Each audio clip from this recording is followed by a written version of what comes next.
Mount up! We're coming!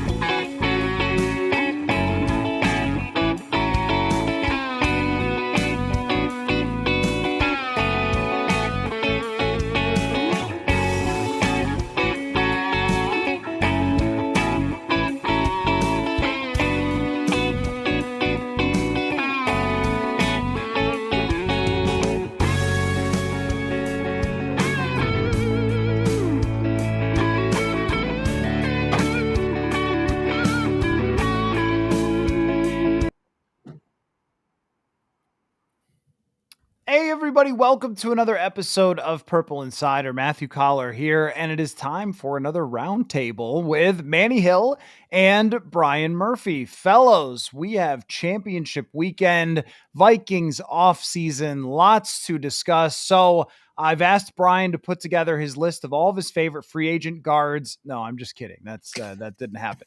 But some of us did that over at the newsletter today. If you want to check it out, purpleinsider.football for all your guard needs. But we're going to talk a little more broadly here. And I want to start you guys out with the question from the headline, which is how can the Vikings be playing this time next year? And I think, Manny, that we did a show around this time similarly, where we were talking about this in 2023. Hey, how could the Vikings get there?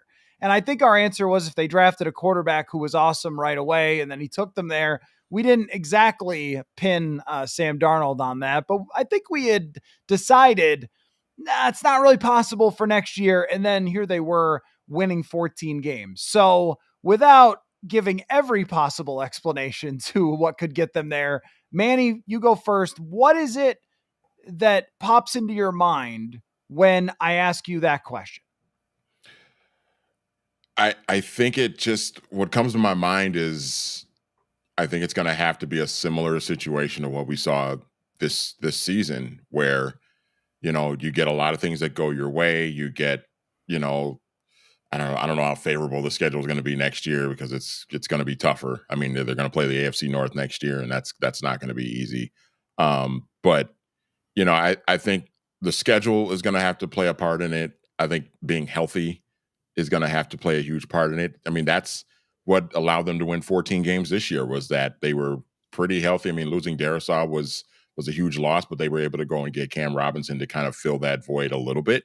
And Cam did okay in that spot overall. But other than that, they stayed pretty healthy for most of the season, especially on defense. And when anybody got nicked up, there was always somebody ready to step in and kind of handle things for a little bit.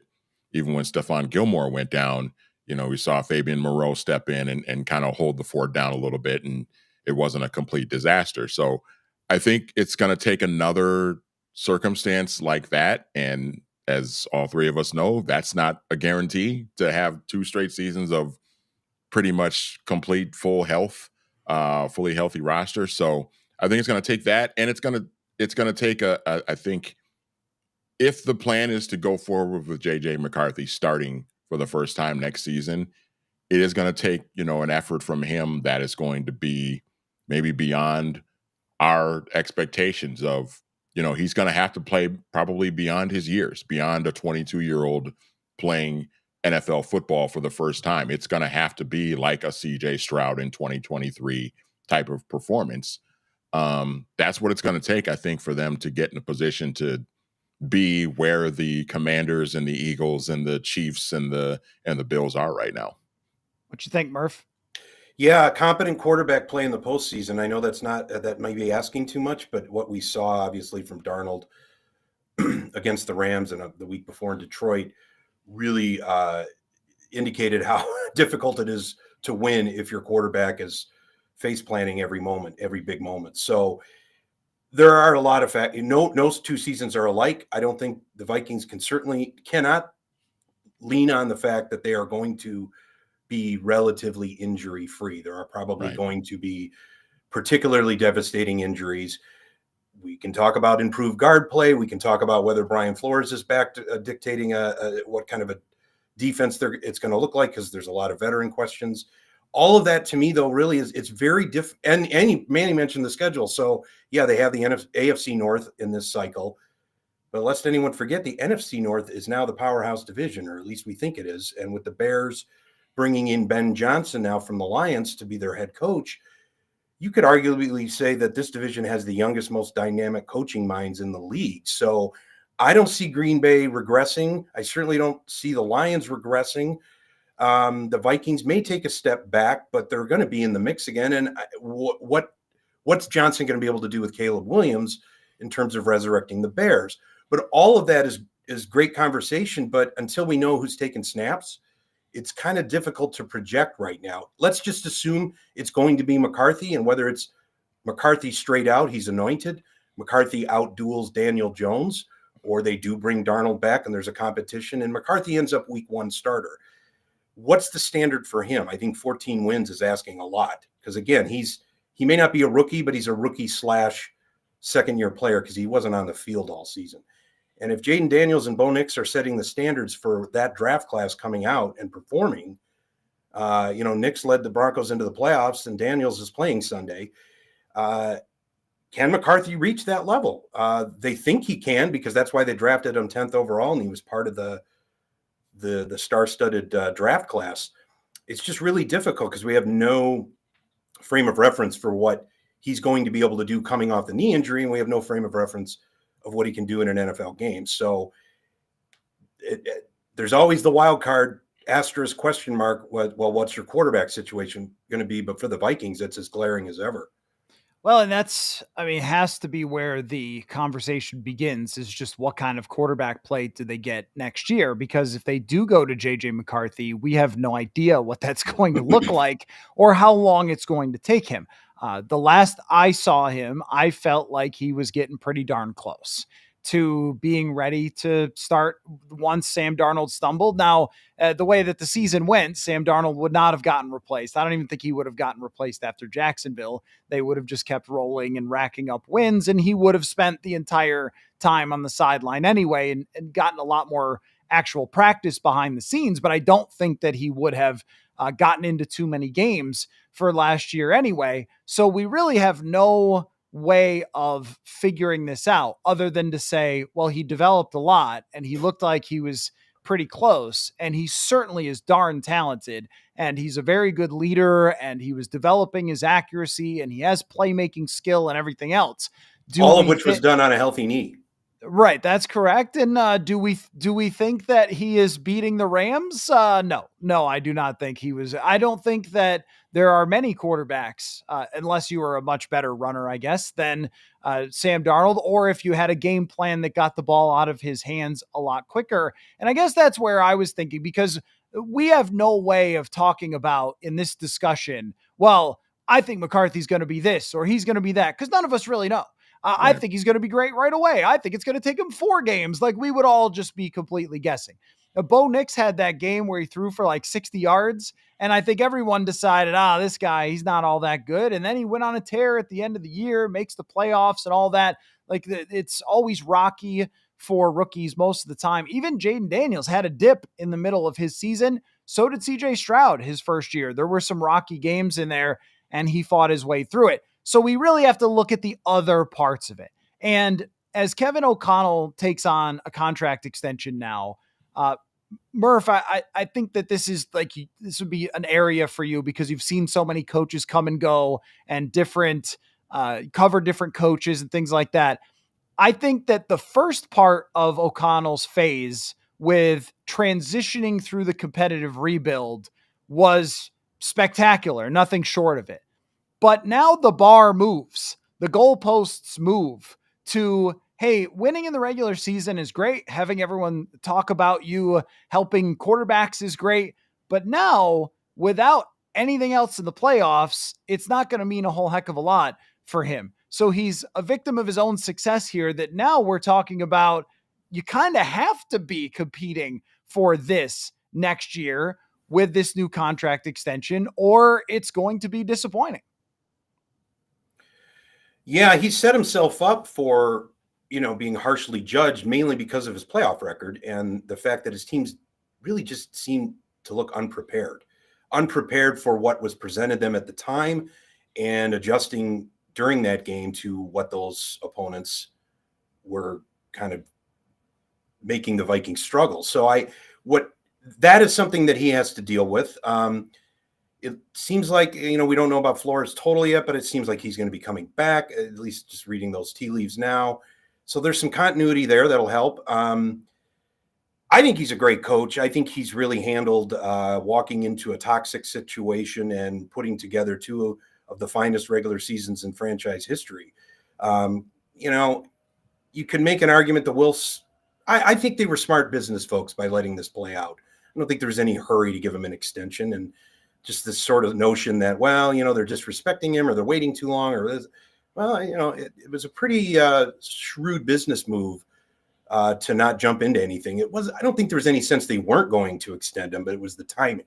They didn't do it before this season, and he was racking up these wins. And then there's this, maybe other teams would love to trade for him. And, that's just stirring up dust where it doesn't really matter. I don't think there was any sense that the Vikings or O'Connell were ready to move on from each other. So he has created an environment that is kind of the envy of the league. All those player surveys and free agents coming and going. You don't hear too much complaints about the facility in Egan, O'Connell's style, how he addresses players publicly, privately, how he builds them up. His work alone with Darnold and even inheriting Cousins in 2022 deserve accolades. So he's going to have to answer in the postseason because that's how ultimately coaches are measured and paid and legacies are formed. So I'm guessing he's got some lessons that have been learned because there were two very distinctive playoff losses, but they were kind of similar in the sense that the Vikings were completely overmatched, once at home to an inferior opponent and once in a neutral site against an opponent that seemed to be teetering on the edge all year of being either mediocre or great.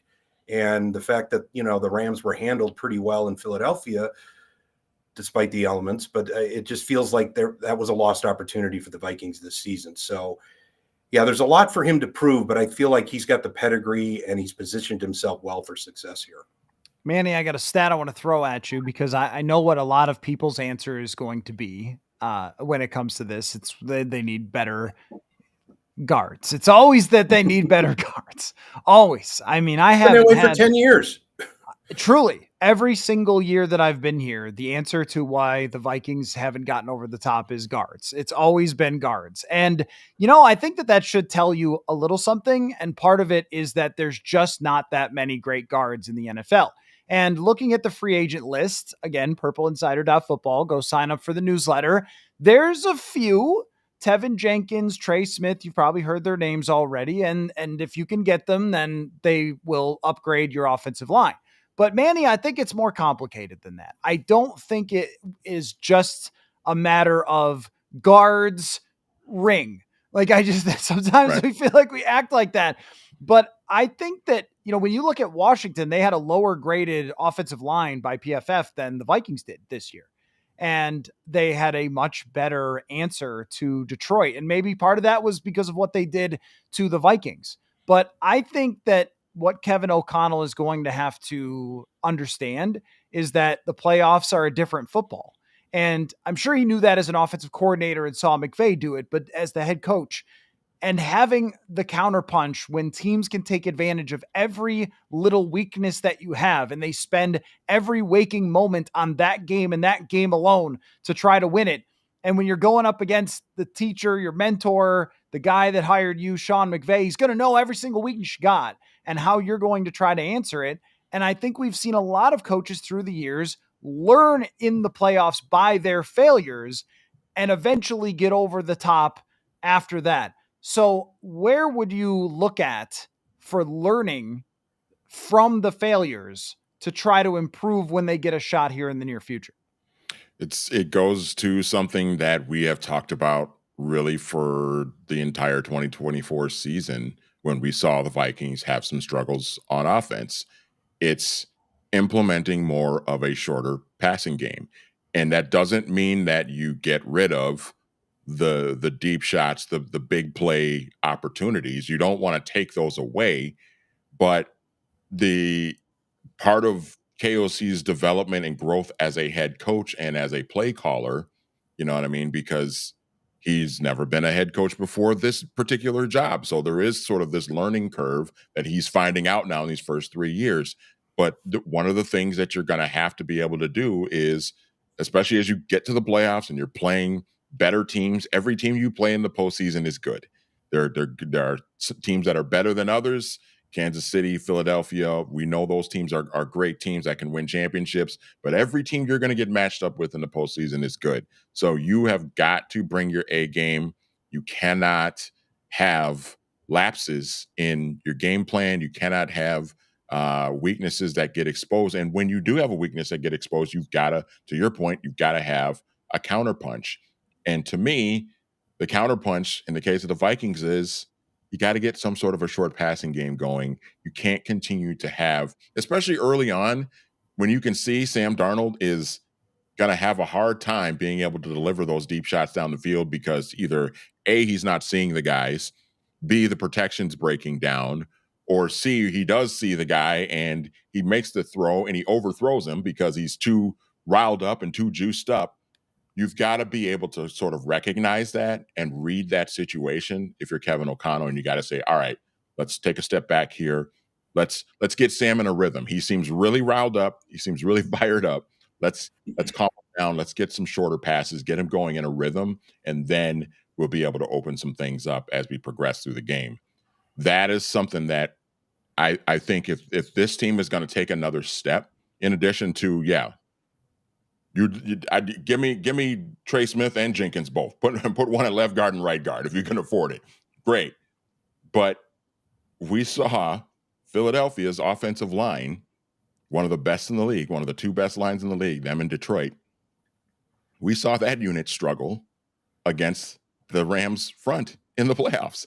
So, it doesn't matter how much money you spend on guards. A defensive front is going to beat you up if they've got elite talent on that side of the ball, which the Rams do. And you've got to be able to come with a counter punch to that. Otherwise, you're going to get held to 9 points and you're going to get blown out of a playoff game like the Vikings did. I'm very curious, Murph, to see how he approaches, if it is J.J. McCarthy starting, how he approaches McCarthy differently than Sam Darnold, because I think one thing about Darnold, now overall statistically, his short passing was good during the season. They just didn't do it as much as some other teams, but he was effective in actually, operating like high PFF grade, high quarterback rating. It just wasn't as big of a part of it as throwing down the field. But that also could be because Sam Darnold's really good at throwing it down the field. And so he leaned into that for the entire season and needed that to come to fruition in the playoff game. But the other thing that I noticed is that the Philadelphia Eagles had a running back that they could hand it off to, and he could go 70 yards for a touchdown. Their quarterback is not doing a whole lot. He's getting sacked a lot. He's getting banged up. And that was their answer. The Vikings have not had that since really Dalvin Cook in 2020. So two parts of that is, I wonder if J.J. McCarthy is better at operating things like little underneath cross routes, or if he's going to think that that's the case and try to focus on that, where he threw a lot of those crossing routes in college, and maybe that's more of their answer to this. And then on the running game, Murph, I think it's become something that a lot of times in the past I sort of rolled my eyes at, hey, the running game's not going to decide whether you're great or not in the playoffs. That's an old thing that was many, many years ago. It's going to be about the quarterback 100% of the time. It is. All the quarterbacks are great, and they're all runners, interestingly enough. That's something that the Vikings won't have. J.J. McCarthy is not a Jaden Daniels or a Josh Allen when it comes to running. But I think that has to be a really big focus here in the offseason, whether it's getting the guards or getting the running back, Murph. Yeah, well, with Darnold, it was, he has a big arm. He's known for having a big arm, big stature, the classic downfield threat. That's what got him out of college. That's what he came in with his pedigree. So O'Connell, with the greatest wide receiver in the NFL, found a way to make those deep shots not only a regular part of the game plan, but a devastating part of the game plan. Now, when it didn't work out, as Manny said, when the protection failed or Darnold didn't see what was down the field, or it took too long for that downfield shot to develop, he wasn't the Jaden Daniels who's going to go get you 5 to 10 yards in an emergency, or improvise, or buy another 2 seconds in the pocket to get somebody open. And as you mentioned, McCarthy isn't necessarily that guy either, because of what he did at Michigan, which was, as you mentioned, short passing game, efficient passing game, but Jim Harbaugh was going to run the ball and win old school. What I think will be interesting is if you're watching McCarthy develop, the shorter intermediate routes, bailing himself out of bad situations, those can be tools for a young quarterback to develop. If he is finding it hard to see what Darnold saw most of the season down the field, or the play calls that O'Connell dialed up that called for being patient in the pocket, finding that open receiver downfield, and delivering a rocket, is McCarthy going to develop into that? He might, but I don't think you can expect him in week 1 to be dropping back in his own end zone and hitting Jefferson at midfield like Darnold did against San Francisco. I don't think they're going to even ask him to do that. Now, you mentioned the running game. I don't want to say the pendulum's swinging back, because you've been preaching quarterbacks are going to dominate forever, and it's still true. Quarterbacks are dictating NFL offenses, but it's multidimensional quarterbacks, running threat quarterbacks, that really expand that threat. So you also see the value, though, of a superstar running back who can break off a 70-yard run and dagger a defense in snowy weather, which, guess what? In the playoffs outdoors, it tends to be nasty outside. So to have a capable running back who can not only break the big play, but take the pressure off of your quarterback is a really valuable asset. And you're right, the Vikings have sort of dabbled in that a bit, but they haven't had a home run hitter. You could argue Cook was a home run hitter, a line drive home run hitter. They haven't had the big home run hitter since Adrian Peterson, and the league has changed so much since then. So, yeah, what are they going to do with Aaron Jones? Are they going to look more toward fortifying the run game, not as an alternative, but as a weapon to help McCarthy develop, take the pressure off him, and, hit that home run once in a while, especially inside the 10-yard line, inside the 5-yard line. Get the ball into the end zone with a battering ram as opposed to a computer mouse, which it seems like that's what the Vikings red zone offense has become, is let's get cute, let's get delicate, and maybe it'll work because we got great guys that can catch the ball. But, it's not the worst thing in the world to go back to 1958 and just pound it through, either in a black and white film. So, yeah, it'll be interesting to see how they construct this roster around McCarthy if he is the guy, but they're going to construct the roster in March without necessarily knowing who's going to be the guy. Maybe? Or is training camp going to open things up to competition?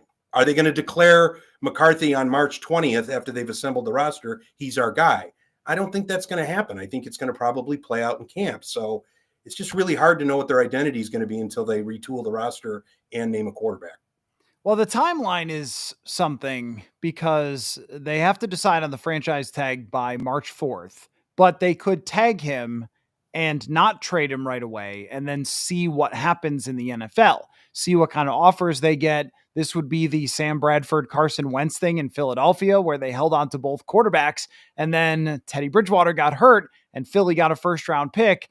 I think, though, if they're going to spend the maximum amount of money in free agency, they would want to turn around really quickly on a tag and trade and have that set in stone by the time they leave the combine, so they can trade him away right away and spend all the cap space when they get to free agency on March, whatever it is, 13th, 15th, middle of March, and be able to do that. So I think by the time we get past that, we should have an answer. That's not, I say that with question in my voice, because I don't know if they want to have some sort of competition, or if Kevin O'Connell wants to slow play it more and see if McCarthy's ready during training camp and sort of manipulate the cap in different ways. But to your point, Murph, I really do think that there is a shift in the NFL that's happened. Of course, it's quarterback driven. Look at all these guys. Mahomes and Allen are the gold standard in the NFL for a generation.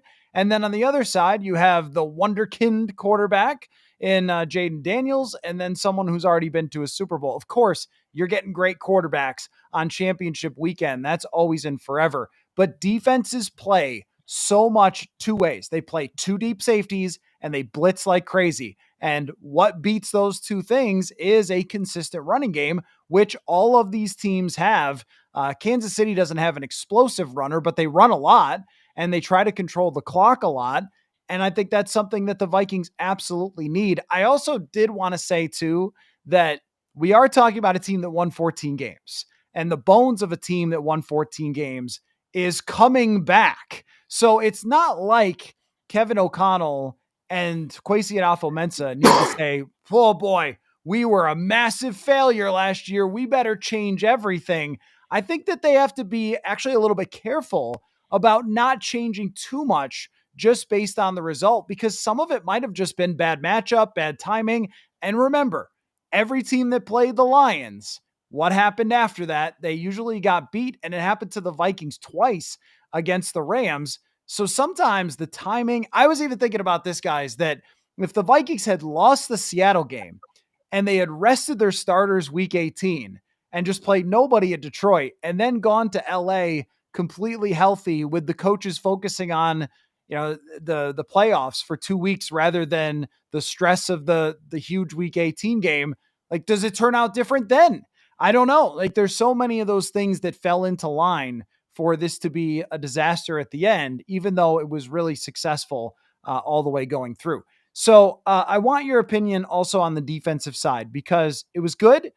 It was not perfect. It was very, very good. And it does appear that Brian Flores will be coming back. But Manny, I think this defense also has been pumped up by a very, very, very smart man who is calling their plays on the defensive side. But I don't think that it has been a top 5 talent defense. So how do they get it to be a top 5 talent defense? I think it's going to take a combination of everything that you're looking for when you're building a roster. You're going to have to dip into free agency again, because you don't have a lot of draft capital. And with the draft capital that you have, you're going to have to hit. You're going to have to, the draft picks that you use on defensive players, they've got to hit, and you might have to lean into hoping that, if you take a corner at 24, or if you trade down and try and get a few more picks and you still take a corner at like 29 or 30 or something like that, that guy's going to need to be able to contribute, I think. It's a lot to ask any rookie to step in and just be an outright ass kicker right out of the gate.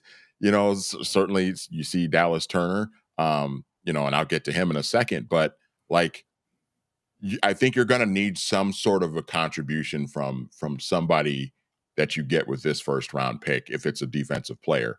So you're going to need that, and you're going to need to continue to develop the young guys that you have. I just mentioned Dallas Turner. He's going to need to take another step up, I think, especially if a guy like Patrick Jones is not back. Dallas Turner is probably going to need to step into that role as kind of like the rotational backup edge rusher that can step in and make an impact consistently, as he kind of takes on that bigger role. And, I think you're going to need, we've been talking about this, you're going to need, I think, a little bit more of an upgrade in the interior of your defensive line. It doesn't mean that the guys you had were bad. I mean, Jerry Tillery was fine. Jonathan Bullard was fine. They did really good in the running game. But I think in order for this defense to really kind of take that next step and become like an elite top 5 across the board, basically what we saw from Mike Zimmer's defense in 2017, you're going to need a little bit more of an impact type of guy, a guy that can be, I keep going back to Akeem Hicks, but Akeem Hicks was a menace in that Vic Fangio Bears defense against the Vikings. You're going to need a guy like that on the interior that can just push a guy back and make things hell for that opposing quarterback. And they don't really have that guy right now. They've got some nice players inside, but they need an impact guy that can be a disruptor on that side. And, and that's going to help, I think, with Grenard and with Van Ginkel as well. I think it's going to take some pressure off of them to have to get home all the time, every time they get pressure.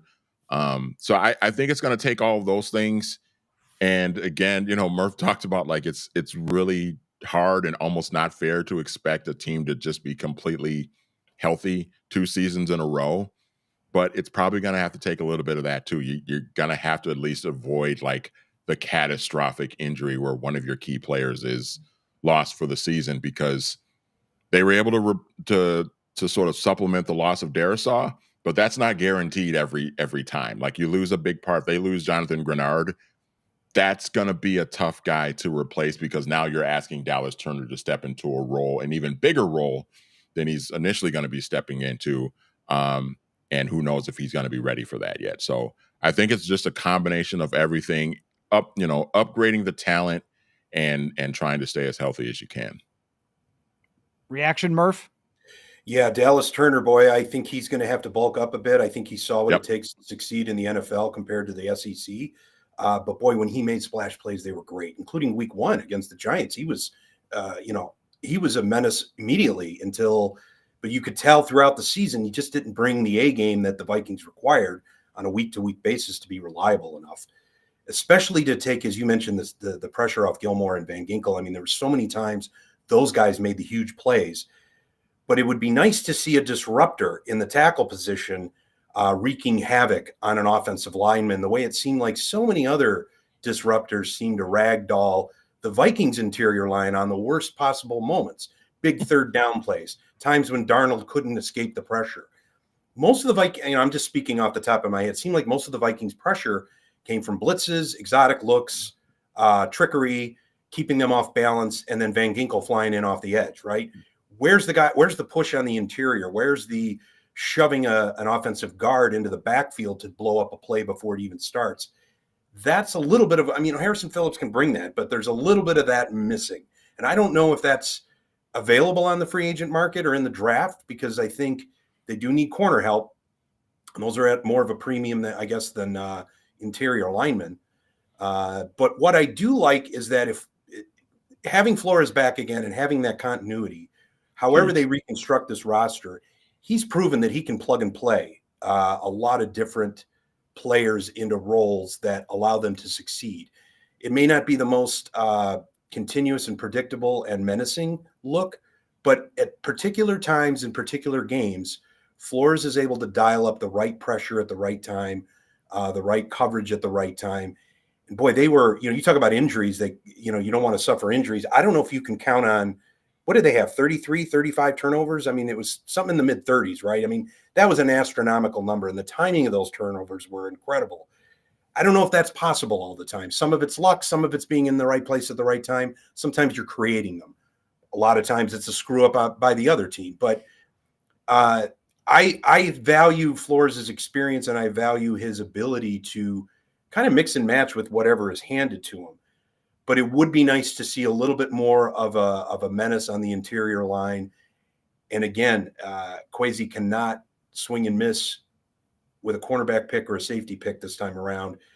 We know the tragedy that happened with Kyrie Jackson. You can't count on something like that happen again. I don't know how they're going to be able to develop some of the younger guys. You talk about developing. There's a time where you're done developing and you got to play and make plays.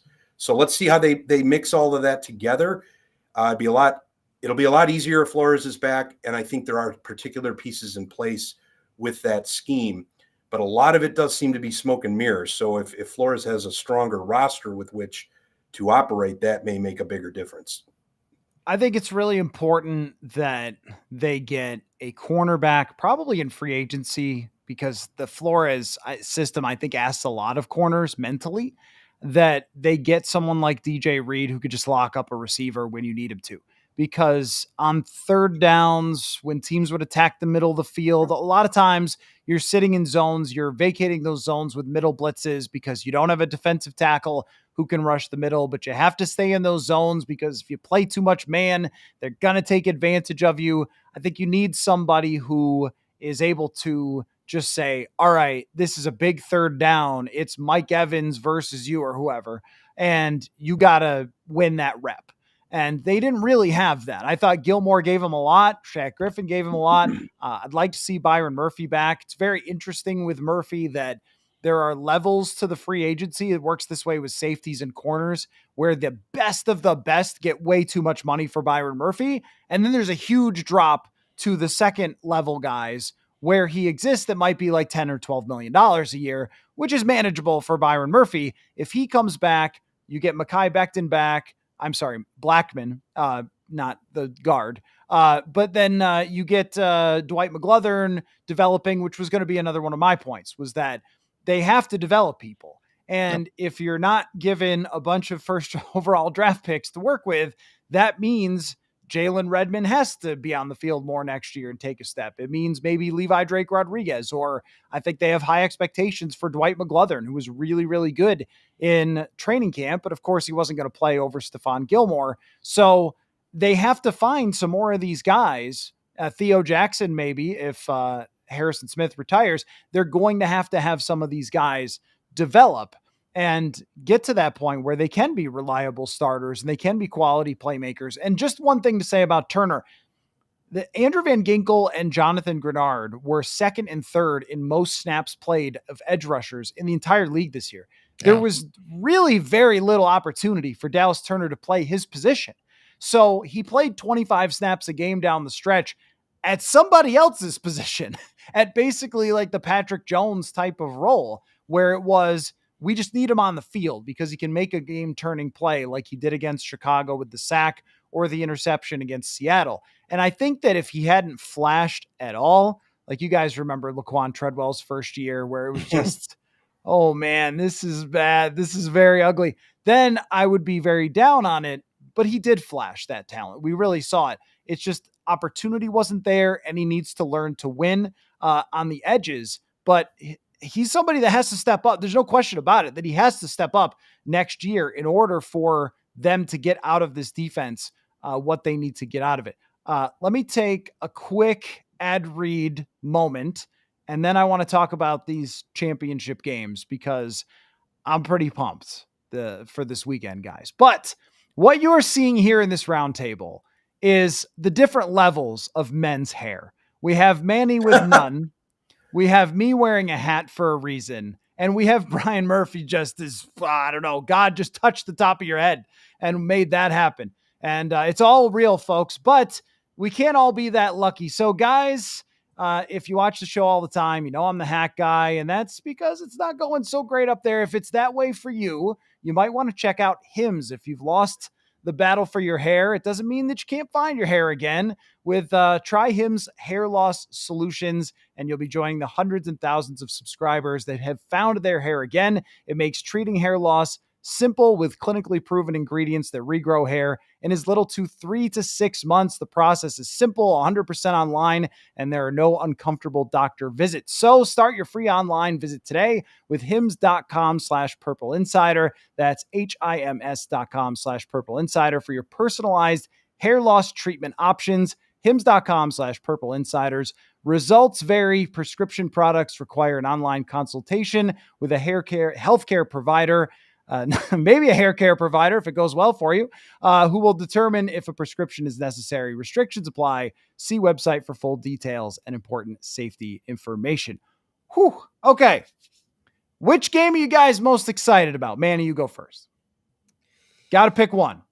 Oh my God. Flip a coin. Seriously. No, honestly, I'm excited for Washington, Philadelphia, because I'm already kind of anticipating Buffalo, Kansas City being like another just barn burner classic matchup, because that's all the type of games that they play when they play each other in the postseason. But Washington, Philadelphia really intrigues me because of just the Commanders' angle of this, that they were not expected to get here. And Jaden Daniels has just shown the entire world now that he is prime time and big time and ready for these types of moments. I mean, I don't think anybody can just say like he's not ready for the big lights. I mean, he's gone on the road twice and won 2 playoff games as a rookie. He's ready for these moments. And I'm just really, really, excited to see like how this plays out, how this matchup goes, if he can kind of continue this, and how that Washington running game with Robinson and Eckler and Jaden Daniels himself can kind of match up with that Philadelphia defense. And just, I'm also intrigued to just see like if the Eagles can get themselves going, because it's kind of been, they've gotten to this point and they deserve that credit for getting this far again, after, bowing out early last year in the postseason, but they haven't looked great. You know what I mean? It's been kind of a struggle for them. Even against Green Bay, they didn't look great, and Hurts has been banged up. So I'm kind of curious to see like if the regular season Eagles team that was so good and looked like one of the most complete teams in the league, if that team can show up on Sunday, because that might be what it takes for the Eagles to actually win this game. They're favored. I know they're at home, and on paper they're the better team, but they haven't looked at their best yet in this postseason. And if they don't bring it, I would not be surprised if Washington goes in there and wins the game and goes to the Super Bowl. So I'm kind of looking at those two factors in that game, and that's what really intrigues me. Which one for you, Murph? Well, just to piggyback quickly, I'm really excited to see Jaden Daniels take the next step. I think it's important that the league have star young players that succeed and thrive in big moments. And, I also would like to see the Eagles lose ugly at home because their fans deserve nothing but vitriol. So, but that being said, let's be honest, Chiefs Bills, this is what the NFL is made for. I mean, you want to talk about storylines, legacies, history, painful history for the Bills going back to the 90s and their 4 straight Super Bowl losses, to the fact that they're 1-4 against the Chiefs in the last 5 years. This is going to come down to some fourth quarter magic, and it's going to come down to Mahomes and Josh Allen. And personally, I'm kind of rooting for the Bills because I'd like to see them back in the big game, and I'd like to see them maybe eradicate that 0-4 mark in the Super Bowl. It's easy to root for the Bills. But I've also been, over my life, I love dynasties in the NFL in particular. I just think, I fell in love with the 49ers in the 80s because of how they systematically picked apart teams and won. And how could you not admire Joe Montana and the star structure there? I wasn't a fan of the Cowboys teams of the 90s, but in retrospect, I've grown to appreciate how they built that team and sustained it. We've never had a team win 3 straight Super Bowls, and the opportunity to actually see that, it defines greatness. And I really am kind of looking forward to, if the Chiefs do prevail, I want to see them win 3, because it's something we've never seen. There's been 59 Super Bowls and we've never seen that. It's just sustained excellence. I mean, the Chiefs have never looked particularly dominating all season, but all they do is win 15 games and win when it matters. I mean, they've been to 7 straight AFC championship games. It's the second time in 4 years these teams have clashed in this particular game. It's the game everybody wanted to see. I mean, the Bills and the Chiefs have been the 1-2 teams in the AFC pretty much all season, and we kind of felt that this was inevitable, and it is. And I really do think that Josh Allen needs to beat Mahomes at Arrowhead when the stakes are highest, because it's the one thing he hasn't been able to do, and it gets him into that Super Bowl. For Andy Reid and Patrick Mahomes, I mean, they're like the Roman Empire. It just goes on and on and on, and you can't help but admire that. I know there's a bunch of haters out there that probably don't want to see any more Taylor Swift shots, in the luxury suites, but this is what sustained excellence and dynasties do. They attract attention, they attract haters, but you can't help but respect what they've done. So I think you can't lose no matter who loses Sunday at Arrowhead, because I think the storylines are so rich and so defining, and it's going to be interesting to see whether Allen can finally slay that beast, or if Mahomes just keeps rolling. The crazy thing about Josh Allen versus Patrick Mahomes is how many times Josh Allen has either outplayed him or played just as well, and something else caused them to lose, whether it was their defense or if it was the 13 seconds or the field goal, or the number of different ways that they haven't been able to hang on.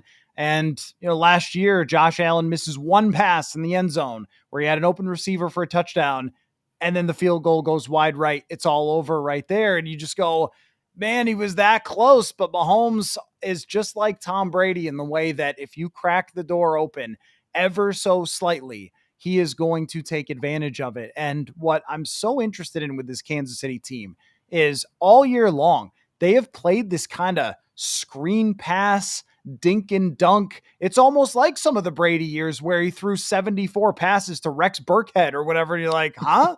This is your GOAT. But sometimes that's what makes the GOAT, is that they're able to morph into whatever they need to be. And in this game, they may have to be the team that hangs on to the ball all night and starts getting the Bills a little bit anxious. And I was really fascinated last week by the fact that the Bills didn't have Josh Allen throw it all that much. The weather was kind of nasty, but I mean, that's what you drafted him for. And he threw for like 120 yards or something. It just was not leaning on him. So if Kansas City has long sustained drives and then they get ahead a little, and then does he have to try to whip it into traffic? And they have a great secondary too, and a healthy one. Health, home field advantage. These things are leaning the Chiefs' way. I agree with you though, Murph. I will not allow the internet and its BS to make me just hate the Chiefs. Like, look, they have one of the most likable quarterbacks ever in Patrick Mahomes. And I don't know why you would care if a pop singer is dating one of their players. Like, this is the biggest league in America. No surprise. I'm sure he's the first pro athlete to have a popular girlfriend that they show in the stands. Like, come on. I mean, to me, that's just reaching. And the ref stuff is bogus. Yes, the refs missed calls, but I didn't even want to bring it up. It's just, that's what I mean. It's just everyone's trying so desperately to hate the dynasty team, but there's nothing really there. They're just grasping at straws. Some player's girlfriend. Oh, the referees missed the call. Man, I covered 18 Vikings games. Never saw a missed call the whole time. It was crazy. They're just perfect this year. It's only because we watch every Chiefs game and everyone loses their mind with every call that goes for the Chiefs. But all the people who have studied this are like, I don't know what you're talking about. They actually get penalized more than other teams. And I think the refs sometimes, they know about this and they flag them for holding more than maybe they would, or a legal man downfield, or the guy jumping off sides at right guard. So anyway, the point just being that if they win, you can't hate it because that's just greatness and that's just success. But I don't know how you're not going for the underdog here to see somebody new in the Super Bowl, because I mean, if they make it, just imagine what that town is going to be like. And I've seen some people say, well, I want the Vikings to win before these other teams. Well, they've had their chance, but I think it should be the opposite way. You should be rooting for your brothers that have never been able to get over this hump. Your brethren in misery. Yes. This kind of feels to, Coller, you mentioned like Tom Brady just winning so much, and it's kind of given those same kind of vibes with the Chiefs. This kind of, with the Bills going into this game, this feels kind of like, if the Bills are going to do this, if Josh Allen's going to lead them to a Super Bowl and a championship, they're just going to have to find a way to beat Kansas City. Peyton Manning dealt with the same thing going up against Tom Brady. Like, if he was going to get the Colts to a Super Bowl and win a championship, they were going to have to take out the Patriots on the way to doing that. And they ended up doing that, and they were down by a lot of points in the second half of that game and had to come back and just will their way to a win. That's kind of what it's going to have to take for Josh Allen and the Bills to do this too. They're just going to have to go into Kansas City.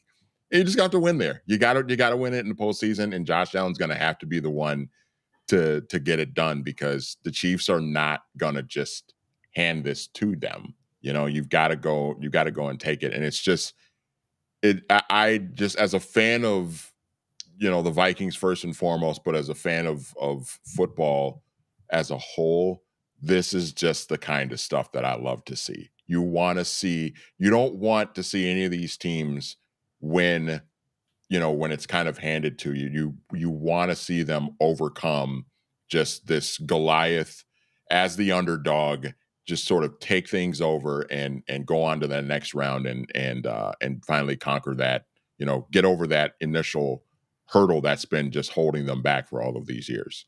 Hey, can I ask both of you a quick question? Yeah, go ahead. Go ahead. I know the Bills are underdogs point-wise, and that's logical.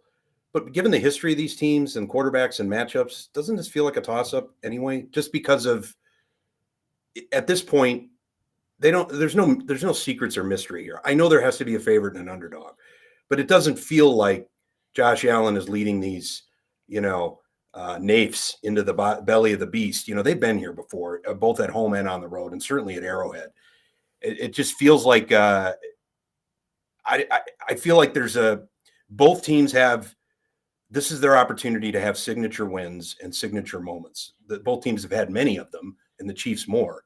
But I don't know if we're going to see these two clash again. I just feel like this is kind of the window for Allen, the window for the Bills. But I was just curious if you guys feel like there is an underdog / favorite in this matchup. What are NAFs? Sorry, Nath, just a naive whispering. Just imagine a hen wandering in a fox house. I don't know. Sorry, I won't go that. It was only 4 letters. I didn't think it was that big of a word. Morbid, Murph. Jeez. I have never heard of that word in my life before, but I'll try to use it in a sentence going forward. NAIF, Nath. Okay, all right. I'll work it into the I next. like it. I'll work it into my defensive line breakdown for Monday. Yeah, I think you are 100% right, though, Murph. That even when you talk about home field advantage, is there a home field advantage when it's Josh Allen on the other side? Because Right. he's played there, he's won there in the regular season, and they've gone to battle enough times with this team in that place.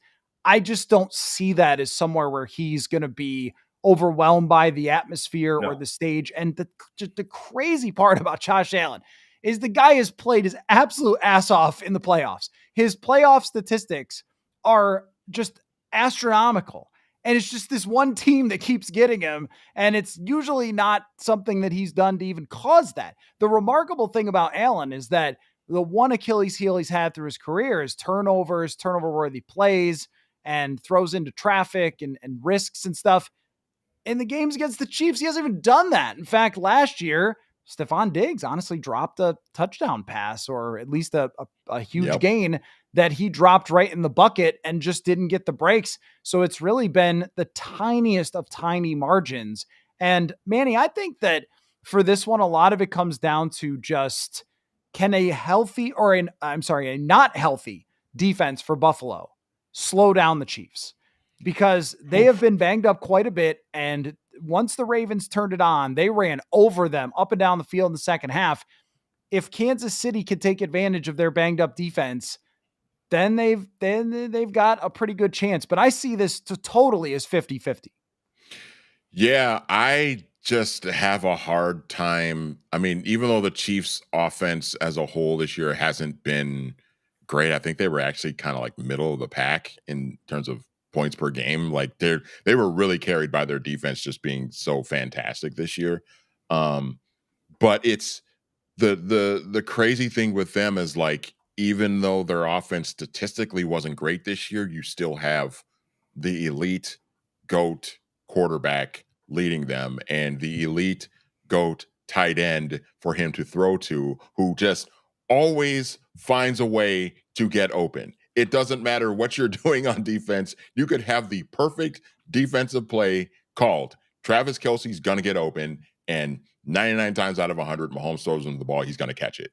And I think what it's going to take for Buffalo is I think it's going to take a kind of a superhuman performance from Josh Allen where, you know, he just kind of overcomes this great Kansas City defense and just makes plays, because it just feels like no matter what you do against Kansas City, they're going to find a way to make that key third down conversion, make that key touch. I mean, that touchdown, that last touchdown they scored against the Texans, like, come on.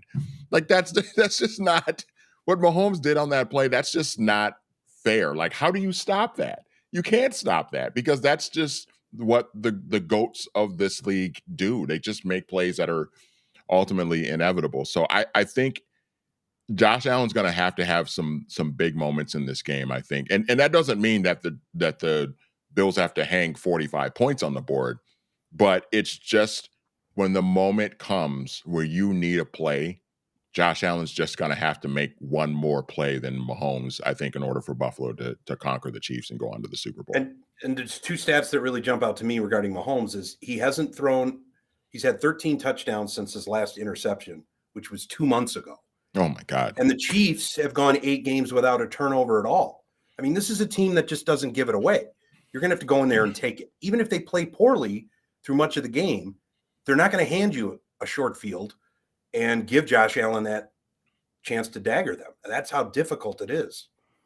And that's what's really determined most of these playoff games is the turnovers. I think that isn't it every single game the team with the better turnover ratio, or maybe there was one that wasn't, but the key fumble by Mark Andrews, the drop pass, stuff like that, the huge errors that the Chiefs have been known for not making. Guy to watch in this game, I think, is Trent McDuffie, who is a premier cornerback in the league. So good. He's an incredible player. I don't think that, I mean, they were playing sort of the corpse of Trey White for Baltimore against that team. And it's just not like the same as Kansas City's really stout coverage unit. And I think that's an advantage for them. And I wonder if they play tight, because a lot of teams against Buffalo, they're afraid of Allen going up over top. And so they play way back, and then he kind of works underneath and runs with the ball and throws those short passes to Khalil Shakir. Like, will they actually bring their guys up a little bit and say, you know what, we'll give up your chances down the field. It's probably going to be cold, probably going to be windy in the Midwest in January. Take your shot.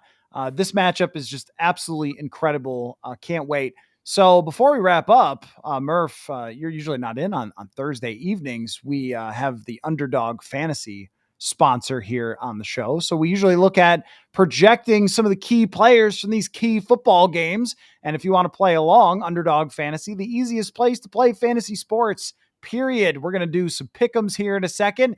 You can win up to 20 times your money by going 5 for 5. Sign up with that code PURPLE to claim your special pick, and first-time deposit offer up to $1,000 bonus cash. Must be 18 or older. Terms apply. Concerned with your play, call 1-800-GAMBLER or visit ncpgambling.org. So, guys, I'm going to give you the numbers for Josh Allen and Patrick Mahomes. You tell me higher or lower. Murph, it is higher or lower, not other gambling language, okay? So that's important for Underdog Fantasy. So Josh Allen's number for total yardage, higher or lower, is 282.5. Murph, do you think he will go higher or lower on 282.5 total yards, rushing and passing? I think he's going to go over because he has to make those plays. Murph, I just told you, higher or lower? Higher or not over? It's okay, Murph. I had to get used to this too. I will explain the legal ramifications. How about more than? Higher or higher? Lower? Fine. Josh Allen will have higher than 285 yards rushing and that's the wrong number. You got to send this stuff to me in advance, apparently. I got a lawyer on retainer. I mean, if you want me to go through the document, we'll figure it out. Okay, Murph. So higher or lower, 285. Do you want an explanation? Do you want context, or do you want me to just say the word? 282.5 yards. You think higher? Higher. Go ahead and period. explain I'm that. not giving you any more. Move okay. on. All right, he's done. All right, Murph is done. And never to have to play with Underdog again. You know, you could sign up with the code PURPLE and then get more familiar with it, Murph. I know how to gamble, and I know what words to use. So, Manny, you've done this before. 285.5 yards for Patrick Mahomes, higher or lower? Let's say lower. Thinking control the game, underneath passes. I think that's fair. But the one thing he does in these games sometimes is he runs. Like he'll run sometimes during the year, but when it comes to one of these big games, I think a lot of his highlights in the Super Bowl and championship games are him scrambling and making plays, which may adjust this a little bit because it's total yards. You just got me thinking about the run against the Eagles 2 years ago when he's running on one leg. Oh my God, that was crazy. And this is total, right? 285 total. Yep. I think I'm still gonna go lower. Not that much lower, but lower. I think that's fair. David in the comments brings up the article in The Athletic about the Chiefs screen game. So circling back to our conversation, that was a very good article, and our conversation about where the Vikings need to improve. Maybe just read about a screen game. Just try it a little next year for Kevin O'Connell. It's all about what you put your work into. O'Connell puts his work into downfield passes, and guess what? They're great at them. But you can't be great at everything all the time. There's not enough practice time. Hey, I just looked up the weather report for Kansas City too, because that's a major deal, right? Okay, should be fine. 35, partly sunny, 5 mile an hour winds. So should be no issues with any offense. Oh, I mean, thank goodness, because Yeah. the amount of people who were belly aching about it snowing on social media, that it's not a fair representation. Oh my gosh, cry about it. So we don't get any of that. Jaden Daniels, we're going to try this again, Murph, and I think you can do I it. got it. I got it. Jaden Daniels for higher or lower on Underdog Fantasy, 283.5 total yards rushing and passing, 283.5, higher or lower. I'm going higher because of what he can do with his legs and what he's shown just in January. I mean, as impressive as he was during the regular season, for him to be able to, well, first of all, not only lead a 14-point comeback against the Eagles in week 16 in Washington, but also to win 2 road playoff games in your first at bat in the postseason is incredible. And I don't think he's going to be overwhelmed by Philadelphia since he's already played there. But I think his multidimensional threat will make him higher. Okay, Manny, how about this for Jalen Hurts? This is a remarkably low number, I think. 216.5 total yards. So I guess Underdog, do they think that gimpy knee is going to be a problem? Well, and Saquon's just been racking up these 200-yard rushing games, so really all season long. So they might just be anticipating that Saquon's just going to go off on the running game, and Hurts won't need to do as much. What was it, 216 total yards? 216.5, yeah. I'll go higher, but again, it's like not that much higher, just because of the Saquon angle. I think I want to say, and maybe this won't matter because Philly's just more talented than Washington, but I want to say that it needs to be higher for them to win. I don't think his passing number here is 180.5. I don't think Jalen Hurts can throw for 180 yards and they just win the game, because Washington can score, they can move the ball, they can make plays. And if you just kind of do nothing and hand off, well, on the other side last week, the Rams fumbled 2 handoffs just because of the weather and etc. Well, I don't think that Washington's just going to do that. And Daniels has been amazing at not committing negative plays, turnovers, sacks, all that stuff. So Hurts has to be on point. That to me is the thing that is hovering in the air, because if you just look at roster talent, experience, all that stuff, home field advantage, Philly's got it all. But if their quarterback is struggling to move, what do you have, 70 rushing yards last week? Like, they need him to run. So they need him to tush push. They need all that. If he can't do it because of the knee, then it could be a big factor there. So all right, for equal representation, it's going to be 43, but a little windier in Philadelphia on Sunday. Okay. But still, not the slop mess that we saw last week. With a high chance of throwing full beer cans in the air. Very high. Very high chance. Very likely. Especially with this opponent. Okay. Manny on Monday picked his teams going to the Super Bowl. So it's your turn, Murph. Who will win these football games and represent the American and National Football Conferences? My heart says Buffalo, but my head does still stick with Kansas City until I see Buffalo beat Kansas City in the money game. And when they do, it'll be glorious for Buffalo. But until that day, I still see Mahomes, Reed, and company kind of on that path to a three-peat, because they have their own history to chase. But I am going to go with the upset in Philly, not just because I despise everything that goes on in Lincoln Financial Field, but I feel like this is every year there's a hot playoff team and a hot commodity that kind of comes to the surface.